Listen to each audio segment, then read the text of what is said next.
ছে নদী, ছে নদী।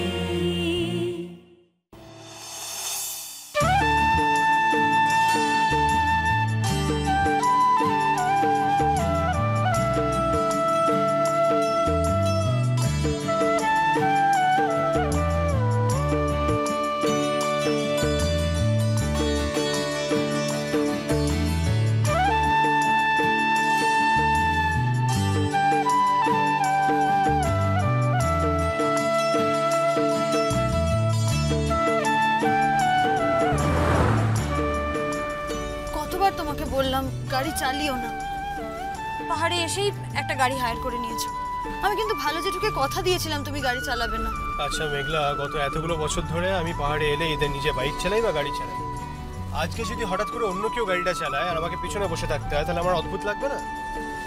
আর তাছাড়া আমি তোমাকে যতটা যত্নে নিয়ে যাচ্ছি, যতটা ভালো করে নিয়ে যাচ্ছি, অন্য কেউ নিয়ে যেতে পারতো বোকা? আর যদিও বা নিয়ে যেত, আমি তো আর ভরসা পেতাম না। আমার তো প্রত্যেক মুহূর্তে মনে হতো এই বুঝি কোনো একটা বাঁকে ড্রাইভারের হাত ফসকালো আর আমরা দুজন সোজা 400 ফুট নিচে।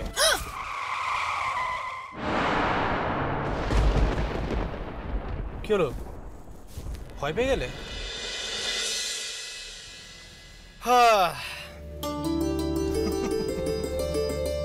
আচ্ছা বাবা, এখন আর ভয় পাওয়ার কি আছে বলো তো? এখন তো আমি নিজে দায়িত্ব নিয়ে তোমাকে নিয়ে যাচ্ছি। আই প্রমিস ইউ, আমি তোমাকে সোজা ডেস্টিনেশনে সেফলি পৌঁছে দেবো। ওকে? তুমি নিশ্চিন্তে আমার কাছে আত্মসমর্পণ করতে পারো, বুঝলে? আরে কি হচ্ছে কি বলো তো? এরকম কেউ করে পাহাড়ি রাস্তায়? তোমার না সপ্তাহতে বাড়াবাড়ি। শোনো মেঘলা, তোমাকে যে কোনো কথা আমি দিতে পারি, শুধু একটা কথা আমি দিতে পারবো না। জানো, আমি তো ইনফ্যাক্ট মাঝে মধ্যেই ভাবি যে বেঁচে থাকাকালীন তো আমরা দুজন একসঙ্গে থাকবোই, হয়তো মরে যাওয়ার পরেও একসঙ্গেই থাকবো।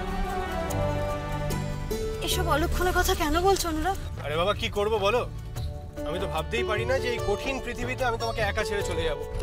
মানে তুমি যা সফট, তুমি যা জেন্টল, তুমি যা ডিপেন্ডেন্ট, তাতে তোমার পক্ষে হিংস্র পৃথিবীতে একা থাকা তো সম্ভবই নয়। ইনফ্যাক্ট আমিও তো সেটা দেখতে পারবো না, উপরে বসেও দেখতে পারবো না।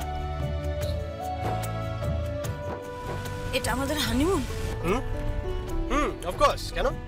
আমি কখনো শুনিনি অনুরাগ কোনো কাপল হানিমুনে এসে এইসব উল্টোপাল্টা আলোচনা করে। আরে বাবা, আমি তো তোমাকে বোঝাতে চাই যে আমি তোমাকে এক্স্যাক্টলি কতটা ভালোবাসি, কতটা পজেসিভ আমি তোমার ব্যাপারে। সেই জন্যই মাঝে মধ্যে এইসব কথা বলি আর কি। তাছাড়া তোমারও তো বোঝা দরকার আমি তোমাকে কতটা আঁকড়ে ধরে বাঁচতে চাই। নিজের জন্য না হলেও তোমার জন্য আমাকে বেঁচে থাকতেই হবে।